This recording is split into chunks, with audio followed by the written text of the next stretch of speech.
97% des hommes ignorent ce que cela signifie vraiment quand une femme met ton organe dans sa bouche. Et toi, tu vas découvrir la vérité aujourd'hui. Bienvenue sur la chaîne Amour Authentique. Dans cette vidéo, tu vas comprendre pourquoi ce geste intime, que beaucoup prennent à la légère, cache en réalité cet secret psychologique puissant sur l'attraction féminine que presque tous les hommes ne connaissent même pas. Tu vas apprendre à lire ce langage silencieux, à comprendre ce que les femmes ne disent pas et à te positionner comme un homme que l'on respecte et que l'on désire vraiment. Si tu veux devenir cet homme calme, puissant, irrésistible, alors reste jusqu'à la fin. N'oublie pas de t'abonner, de liker et d'activer la cloche pour ne rien manquer des prochaines leçons. Si une femme met ton organe dans sa bouche, ce que cela signifie vraiment? Beaucoup d'hommes pensent encore que lorsqu'une femme pratique une fellation, cela signifie qu'elle est amoureuse, qu'elle veut leur faire plaisir ou qu'elle est profondément soumise. Mais la vérité est plus complexe, plus psychologique et bien plus révélatrice. Cet acte hautement intime et symbolique ne doit jamais être pris à la légère. Lorsqu'une femme prend l'initiative de le faire, volontairement, avec envie, avec une certaine intensité, ce n'est pas ton sexe qu'elle honore, c'est ce que tu représentes, ce qu'elle admire chez toi, ce qu'elle perçoit de ta masculinité, de ton pouvoir, de ta domination émotionnelle et de ton aura. Elle ne le fait pas pour tout le monde. Même les femmes les plus libérées font instinctivement une sélection inconsciente, car se retrouver dans cette position est un acte de vulnérabilité et de confiance. Cela exige un abandon de soi, un effacement momentané de son ego, de sa position de contrôle. Mais attention, cela ne veut pas dire qu'elle est amoureuse, cela veut dire qu'elle se sent dominée par ton énergie masculine à ce moment précis. Et cette énergie, ce n'est pas ton corps qui l'a créée, c'est ta présence, ton attitude, ton silence confiant, ton regard calme. Les hommes qui obtiennent cela sans effort sont souvent ceux qui comprennent une règle simple. Plus tu cherches à impressionner, moins tu attires. Une femme veut ressentir un homme, elle veut s'effondrer mentalement dans une présence qu'elle ne peut pas expliquer, mais qui l'absorbe totalement. Ce n'est donc pas un trophée sexuel, c'est un reflet de la vie. C'est un reflet de la vie. Et la vie, c'est une hiérarchie. Dans la nature, il n'y a pas de participation égalitaire. Il y a des pôles d'attraction et des forces de gravité. Tu es, à cet instant, ce pôle d'attraction. Son geste est une reconnaissance silencieuse de cette hiérarchie naturelle que tu as su incarner. Elle ne se soumet pas à ta personne, mais au principe de puissance et d'ordre que tu représentes. C'est l'acte physique qui valide une vérité métaphysique. Tu as construit une réalité où ton centre de gravité est si fort qu'elle orbite naturellement autour de toi. Elle ne fait pas que te donner du plaisir. Elle en reçoit en retour sous une forme plus profonde. La certitude d'être en présence d'un homme qui peut, littéralement et symboliquement, soutenir le poids de son abandon. C'est la matérialisation ultime de la confiance.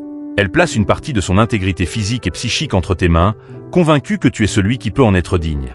Comprends cela, et tu comprendras que le véritable pouvoir n'est pas de recevoir, mais d'être l'homme qui mérite de recevoir. Mais cette réalité, tu dois la mériter à chaque instant. Car le jour où ton centre s'effrite, où ton pôle d'attraction faiblit, le geste deviendra mécanique, puis disparaîtra. Ce n'est pas une technique que tu apprends, c'est un état d'être que tu cultives. Cet état se construit dans le silence de tes décisions, dans la fermeté de tes limites, dans l'immuabilité de tes principes. C'est l'homme qui regarde le chaos en face sans ciller, qui traverse les tempêtes sans perdre son cap, qui devient le roc sur lequel les autres s'appuient. Cette énergie se diffuse dans chaque interaction, dans ton port de tête, dans le calme de ta voix, dans ta manière de occuper l'espace sans avoir besoin de le revendiquer. Quand tu as atteint ce niveau de maîtrise, le geste intime devient bien plus qu'un acte sexuel. C'est un rituel d'affirmation. Elle cherche, à travers ce don, à se connecter à cette force qu'elle perçoit en toi. C'est sa manière à elle de participer à ton énergie, de s'imprégner de cette puissance qui la rassure et l'exalte à la fois. Elle ne consomme pas, elle communie. Et dans cette communion, vous créez une boucle énergétique où ta force masculine affirmée rencontre son essence féminine réceptive, créant un équilibre parfait qui transcende le physique. C'est pourquoi les plus grands leaders, les hommes qui marquent l'histoire, ceux dont l'aura est indiscutable, n'ont jamais à quémander l'attention ou l'affection. Ils rayonnent, et les choses viennent à eux. Ils incarnent un tel niveau de vérité intérieure que le monde se organise naturellement autour de leur existence. Ta mission n'est donc pas de chercher à recevoir ce geste, mais de devenir l'homme pour qui ce geste est une conséquence naturelle, une évidence dans l'ordre des choses. Deviens le roc, et les vagues viendront naturellement se briser sur toi avec respect et puissance. C'est un reflet de la vie. Et la vie, c'est une hiérarchie. Dans la nature, il n'y a pas de participation égalitaire. Il y a des pôles d'attraction et des forces de gravité. Tu es, à cet instant, ce pôle d'attraction. Son geste est une reconnaissance silencieuse de cette hiérarchie naturelle que tu as su incarner. Elle ne se soumet pas à ta personne, mais aux principes de puissance et d'ordre que tu représentes. C'est l'acte physique qui valide une vérité métaphysique. Tu as construit une réalité où ton centre de gravité est si fort qu'elle orbite naturellement autour de toi. Elle ne fait pas que te donner du plaisir. Elle en reçoit en retour sous une forme plus profonde. La certitude d'être en présence d'un homme qui peut, littéralement et symboliquement, soutenir le poids de son abandon. C'est la matérialisation ultime de la confiance. Elle place une partie de son intégrité physique et psychique entre tes mains, convaincue que tu es celui qui peut en être digne. Comprends cela, et tu comprendras que le véritable pouvoir n'est pas de recevoir, mais d'être l'homme qui mérite de recevoir. Mais cette réalité, tu dois la mériter à chaque instant. Car le jour où ton centre s'effrite, où ton pôle d'attraction faiblit, le geste deviendra mécanique, puis disparaîtra. Ce n'est pas une technique que tu apprends, c'est un état d'être que tu cultives. Cet état se construit dans le silence de tes décisions, dans la fermeté de tes limites, dans l'immuabilité de tes principes. C'est l'homme qui regarde le chaos en face sans ciller, qui traverse les tempêtes sans perdre son cap, qui devient le roc sur lequel les autres s'appuient. Cette énergie se diffuse dans chaque interaction, dans ton port de tête, dans le calme de ta voix, dans ta manière de occuper l'espace sans avoir besoin de le revendiquer. Maintenant, approfondissons les principes qui te permettront d'ancrer cette réalité. Le paradoxe du détachement, la clé de l'attraction irrésistible. Plus tu es attaché au résultat, plus tu émets une énergie de besoin qui repousse. Ton pouvoir réside dans ton détachement serein. Cela ne signifie pas l'indifférence, mais la confiance absolue que ton valeur est intrinsèque et ne dépend pas d'un geste ou d'une validation particulière. Quand tu es véritablement détaché, ton énergie devient magnétique. Elle communique que tu es complet en toi-même et que sa présence est un choix, non un besoin. C'est cet état qui rend une femme véritablement investie, car elle sent qu'elle doit constamment mériter ta attention et ton énergie.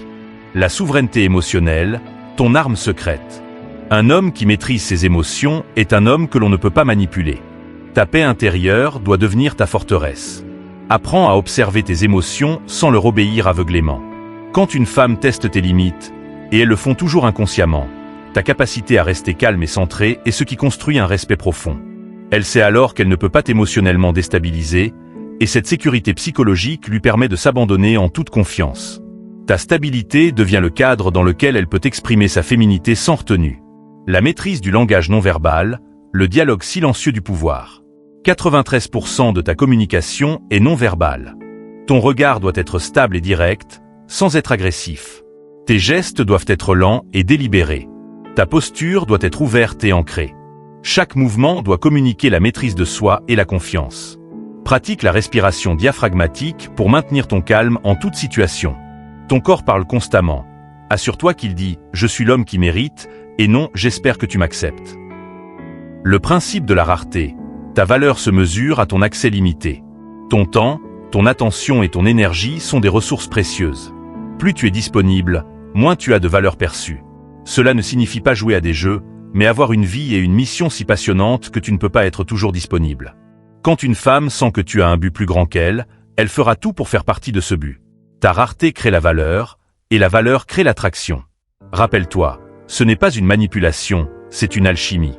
Tu ne trompes personne, tu deviens simplement la meilleure version de toi-même. Et quand tu incarnes cette version, le monde et les femmes te répondront avec le respect et l'attraction que tu mérites naturellement. Maintenant, ce n'est pas la fin, c'est le commencement. La prochaine fois que tu seras dans une situation intime, souviens-toi, ce n'est pas ce que tu fais qui compte, c'est qui tu es en le faisant. Et qui tu es, se construit dans chaque choix, chaque instant, chaque décision. Deviens l'homme. Le reste suivra.